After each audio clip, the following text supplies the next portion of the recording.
Бір жасағаннан қалмайтын өте дәмді бауырдан торт жасайтын боламыз. Кез келген дастарханның сәнін ашады. Бауырымызды ет тартқыштан өткізіп, жұмыртқа, тұз саламыз және де осылай барлығын венчиктің көмегімен жақсылап араластырып аламыз. Жұмыртқамыз толықтай араласуы қажет. Енді 1 стакан сүтімізді құямыз және де жақсылап араластырып, енді ұнымызды салып, тағы да барлығын жақсылап араластыратын боламыз. Енді 3 ас қасық осындай күнбағыс майын құйып, барлығын жақсылап араластырып аламыз. Осымен дайын. Майымызды қыздырып, аз ғана құясыздар. Осы блинный сияқты пісіріп алатын боламыз. Подливный пияз, сәбізімізді жақсылап сарғайғанша қуырып, суымызды құйып, тұз, бұрышын салатын боламыз дәміне қарай.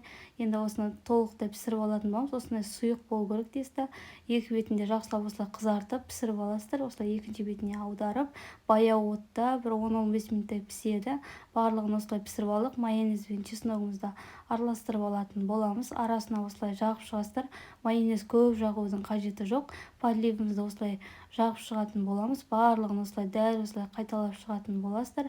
Майонез, чеснок және де сәбіз бен пиязымызды және осылай бауырымыздың қойып шығатын боламыз. Осылай барлығын жасап алдық. Ең бетіне де осылай майонез жағып, жұмыртқаның ағы мен сарысын осылай сеуіп, укроппен сәндеп шығасыздар. Өте дәмді, сочный, мощный, точный болып шығады. Жасап көріңіздер, ас